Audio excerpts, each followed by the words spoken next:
Hello everyone, my name is Saurabh Bhutiani and I'm a Senior Analytics Specialist Solutions Architect at AWS. Today we will learn about Athena user-defined functions which are in preview and see a demo of configuring and running UDFs. We will create a redact UDF and use that in Athena queries to mask sensitive information.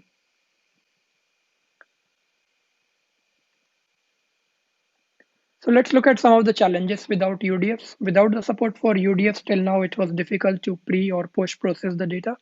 Users had to do workarounds around those. Another issue was if the data contained, say, for example, PII columns and they wanted to redact or mask those columns, the only way was to create a duplicate table and have the columns loaded with masked data. This often led to duplication of raw data. Without UDF, users had to learn and implement custom code to work on the data before being available for analysis via Athena queries. UDFs are powered by AWS Lambda, and you can use the Athena Federation SDK to author and define your UDFs. UDFs support making network calls like API calls. UDFs can be invoked during select or filter phases or both. You can invoke as many UDFs as you want, and Athena automatically optimizes your query by batching together rows, and you only need to focus on your processing logic.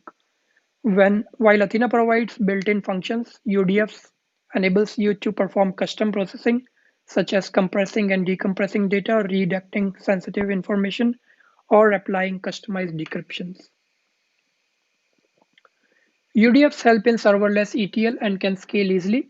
Entire workflow can be part of one single SQL query as well. You just write your UDF once, deploy it once, and then you can invoke it as many times as needed in your Athena queries. To deploy a UDF, you would need to use Athena Federation SDK. You would need to clone and install the SDK, then you would need to install the prerequisites such as Apache Maven or AWS CLI. And we have an example UDF template which is provided that you can modify to include your UDF. And finally, you build the jar and then you can deploy the connector. And then last stage is to configure the connector, which is available in your private serverless application repository. And once you do that, you are ready to use the UDF in your SQL queries. We also have the demo later as part of today's session where I will walk you through how to configure and create a redact UDF, and then we will use it for masking sensitive information while running Athena queries. Let's look at Athena UDF's code sample. Here is an example of how you can call your UDF function in your select and filter phases of your query statement. There are two UDFs in the sample code here, total price and is international. If we look at the Athena queries, you can see that the first statement is where we declare our UDF with parameters and return types. You can see that in this example, query total price UDF has been used in the select clause, while UDF is international has been used in the filter clause of the query.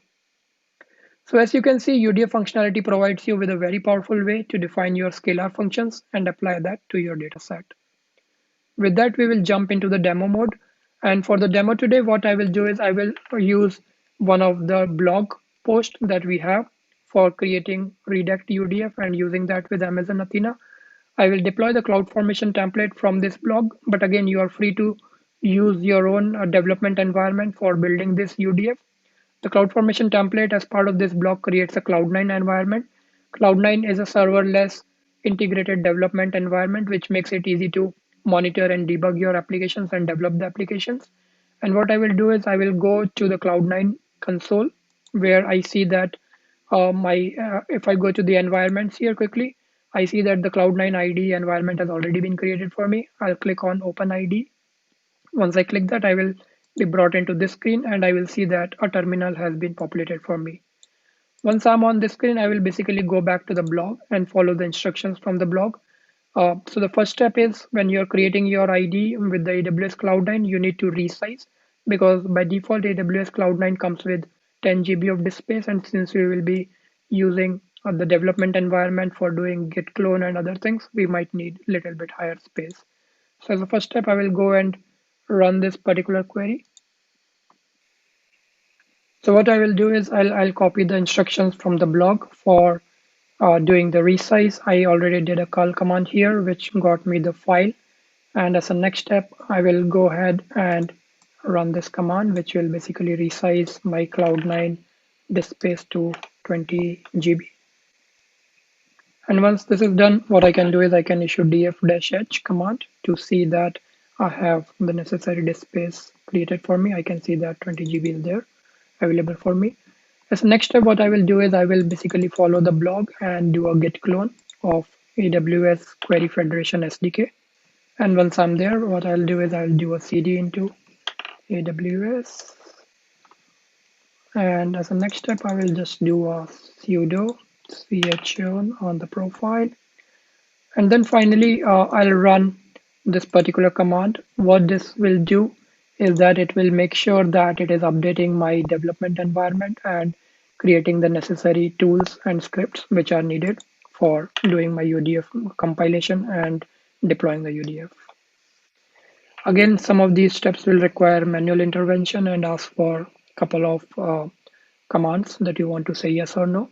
But again, you are free to modify the script and remove that in case you want to automate the script totally. So it looks like I have my Cloud9 and development environment set up. The script has completed, and I will go through the next set of steps. And first thing I will do is I will run this command, which will basically source the new variables which were created by the installation process without restarting the terminal.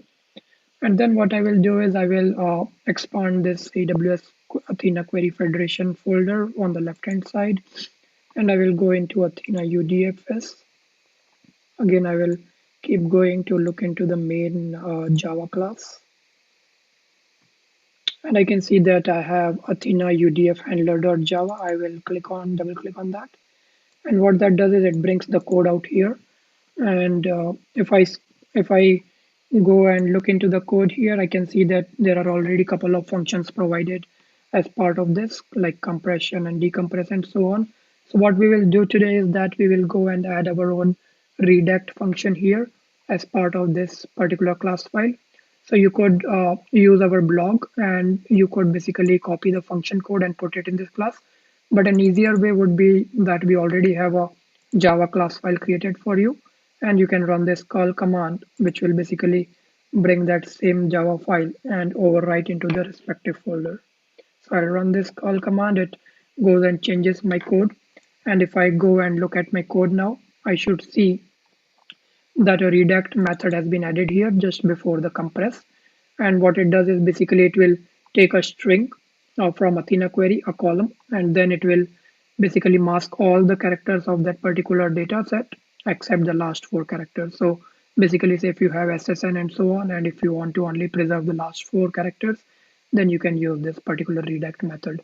Again, you are free to experiment and change this code as needed. But for today's demo, we will just work around with this code.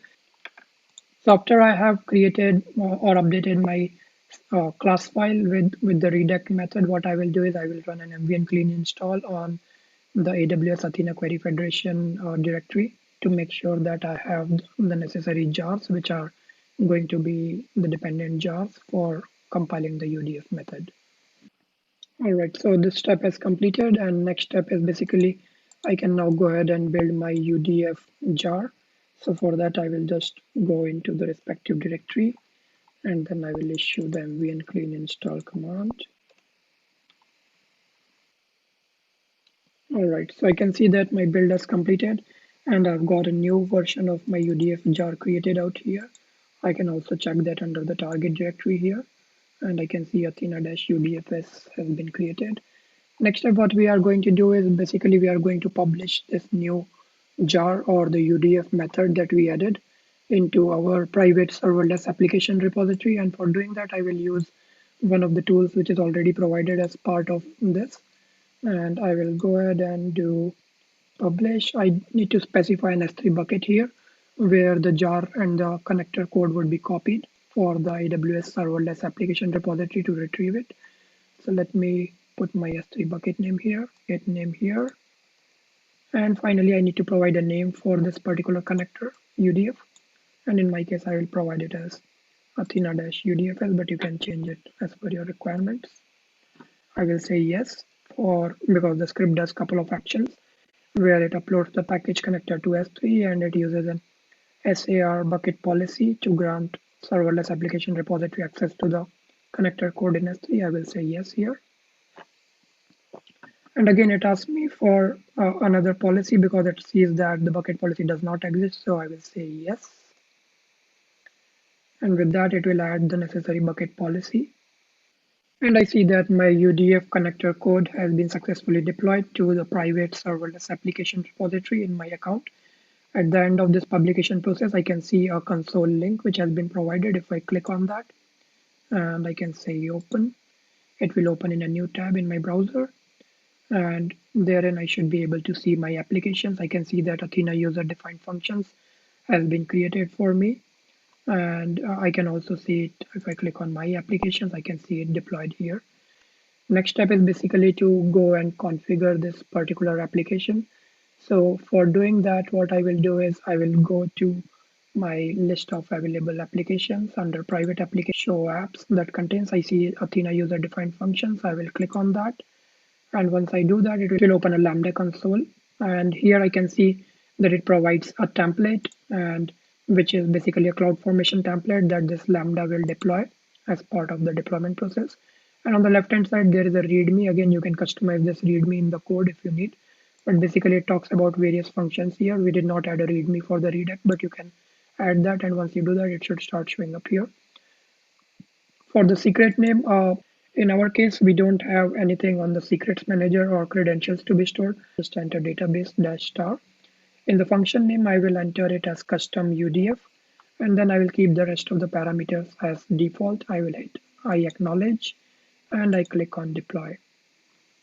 If I go to the CloudFormation template page, I see that the user-defined functions is still in progress.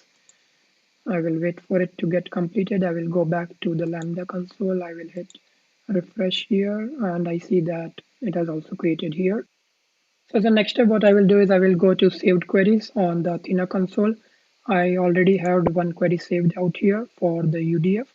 I will use that, but you can use a query that suits your need and on top of your data sets for doing the redact operation. I'm using the Amazon Athena preview functionality workgroup to run the UDF query. This workgroup was created as part of the CloudFormation template. But in case you don't want to use the template, you can always create the workgroup manually using the Athena console and then use it. And then easily you can go and click on switch workgroup in case you are in primary workgroup and you want to move to the Amazon Athena preview functionality workgroup. You can click on switch workgroup. I'm already in this particular workgroup, so I'll just click back on the workgroup and click on query editor. And quickly walking you through the syntax of this particular query and the function. Basically what we are doing is we are using function and defining a redact method out here, which takes one parameter which is of type varchar as input, and it returns a response as varchar type. And in the lambda function name, we are defining custom UDF. This is the same function name that we defined when we created the UDF connector code and deployed it. And then I'm selecting a couple of PII columns from one of my tables, and then I'm trying to see the redacted version of the same using the redact method on top of those. And once I run this, I can quickly see that it gave back a couple of records here based on my limit 10.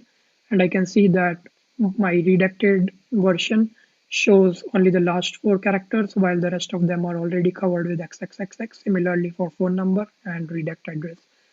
So definitely UDFs can be a very powerful tool in Athena queries for doing any pre or post processing logic or doing redacting sensitive information like we saw in the example demo today. With that, thanks everyone for your time today. Hope this session was useful.